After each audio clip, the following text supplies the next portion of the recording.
نظام ہے یہ بھی شریعت میں صحیح نہیں ہے. اس میں بھی قاتل کو یا جس کو پھانسی دی جا رہی ہوتی ہے بے انتہا تکلیف ہوتی ہے.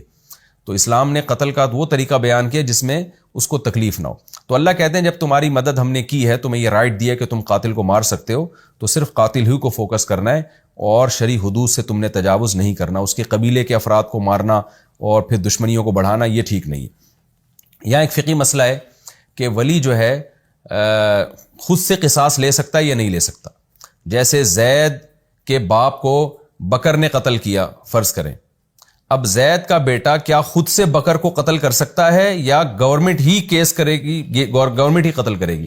تو خوب سمجھ لیں دنیاوی احکام میں تو وہ پابند ہے قانوناً کہ وہ کیس کرے اور حکومت پھر اس کو سزا دے. لیکن اگر وہ اس نے خود سے بھی اپنے طور پر بکر کو مار دیا, قتل کر دیا, تو آخرت میں بہرحال مواخذہ نہیں ہوگا. مشورتاً اس کو منع تو کیا جائے گا, منع اس لیے کیا جائے گا زید کی اولاد کو کہ بھئی اگر تم نے خود بکر کو قتل کر دیا تو کیس چلائے بغیر جب یہ کام تم اپنے طور پہ کرو گے تو پھر تمہیں بھی پکڑا جائے گا. پھر پتہ نہیں تم ثابت کر سکو اور ثابت نہ کر سکو کہ بکر قاتل تھا یا نہیں تھا. تو اور پھر یہ فیصلہ بعض دفعہ مشکل ہو جاتا ہے کہ یہ زید نے بکر کو ناحق قتل کیا یا واقعی بکر قاتل تھا. تو ایک سیاستاً اور انتظامی امور کو چلانے کے لیے تو یہ کہا جائے گا کہ یہ کام گورنمنٹ کرے, لوگ نہ کریں.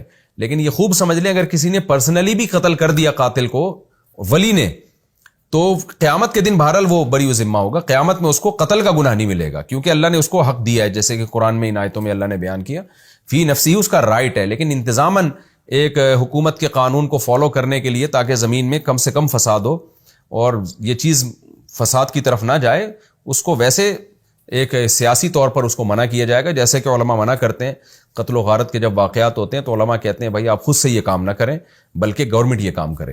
لیکن افسوس کے ساتھ کہنا پڑتا ہے گورنمنٹ یہ کام نہیں کرتی, جس کے نتیجے میں پھر وہ ہوتا ہے جس کا قرآن نے اشارہ کر دیا. قرآن کہہ رہے ہیں ہم نے ولی کو طاقت اس لیے دی ہے تاکہ اسراف نہ ہو. اس سے پتہ چلتا ہے کہ ولی سے اگر آپ طاقت لے لو اور قصاص کا لا ختم ہو جائے تو پھر لوگوں کی دشمنیاں بڑھیں گی جیسے کہ بڑھ رہی ہیں. تو آج وہی ہے کہ کیس چلتے رہتے ہیں قتل کے کئی سال, پھر قاتل چھوٹ جاتا ہے سزا, اور بعض دفعہ قاتل کے ساتھ زیادتی ہوتی ہے. 10 سال جیل میں رہنے کے بعد ان کو پھانسی پہ لٹکایا جاتا ہے. تو وہ جو اب پھانسی پہ لٹکا رہے ہو تو پھانسی کی سزا بہت سخت ہے, تکلیف زیادہ ہے, پھر یہ 10 سال کس کھاتے میں گئے؟ جرم اس کا قتل تھا تو اس کے بدلے میں سزا قتل ملنی چاہیے تھی نا. تو یہ 10 15 20 سال جو جیل میں اس نے کوٹری میں گزارے ہیں یہ کس کھاتے میں؟ تو آپ دیکھ لیں پاکستان میں ایسے مجرم ہیں جو 20 سال جیل کی کوٹریوں میں زندگیاں عذاب بن گئیں اور 20 سال کے بعد کورٹ نے فیصلہ سنایا کہ ان کو قتل کر دیا جائے. کس قدر ظالمانہ نظام ہے, نہ اللہ کے حقوق ادا ہو رہے ہیں نہ مخلوق کے. تو جب تک ہم اسلام کو نافذ نہیں کریں گے اپنی عدالتوں میں اور آئین میں, خدا کی قسم ہم ترقی نہیں کر سکتے اور ہمیں انصاف نہیں مل سکتا. لیکن اسی اسلام میں سب سے بڑی رکاوٹ لبرل لوگ ہیں جو اسلام کو نہیں مانتے اور صبح و شام اسلام کے خلاف بولتے رہتے ہیں وہ, اور فالو کرتے ہیں ان کنٹریز کو. تو سب سے بڑی رکاوٹ وہ لوگ ہیں.